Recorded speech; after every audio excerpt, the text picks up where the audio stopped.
My name is Rachel Erickson.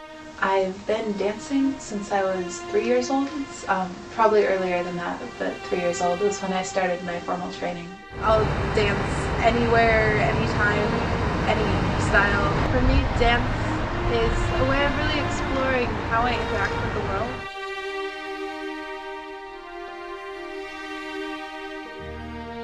I could probably do warm-ups all day. It's a chance just to kind of feel what your body is up to today and what's stiff.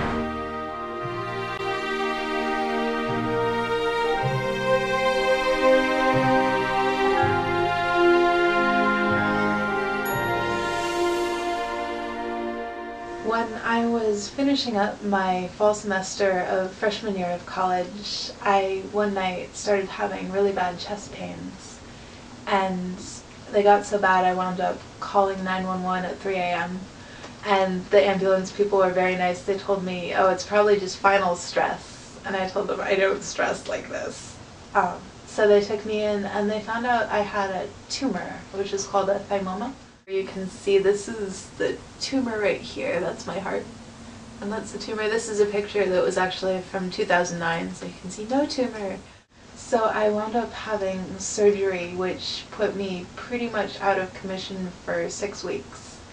And up till that point in my life, I'd never really imagined not being able to dance, not being able to move the way I always had been used to. I didn't cry at all, and I wasn't really upset when they told me, oh, you probably have cancer.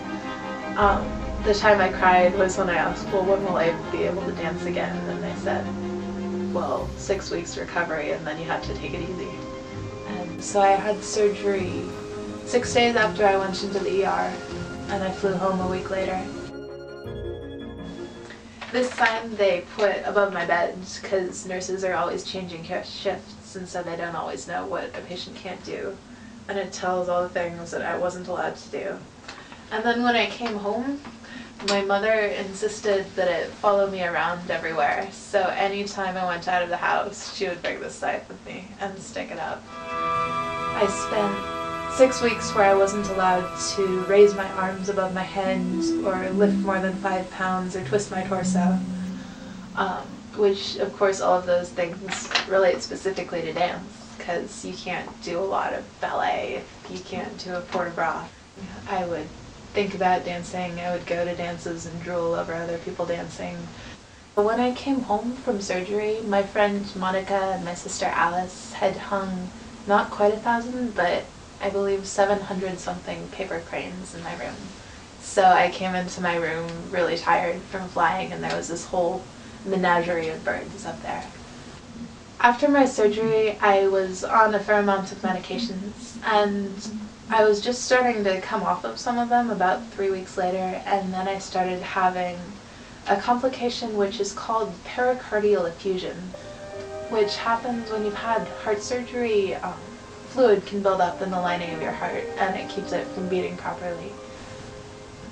I wound up in the ER, and they put me on a whole bunch of other medications, one of which was a lovely thing called prednisone, one of the side effects of which is hyperactivity, which for an already really energetic person who was having to be sedentary was just like, ah!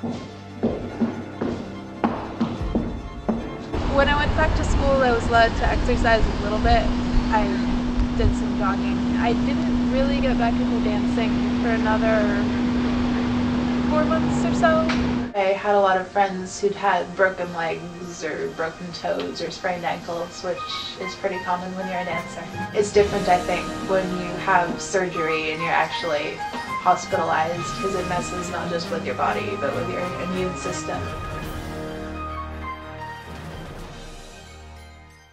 I'd taken a class my first semester in college, which was called Fundamentals of Movement, and it was an experiential anatomy class.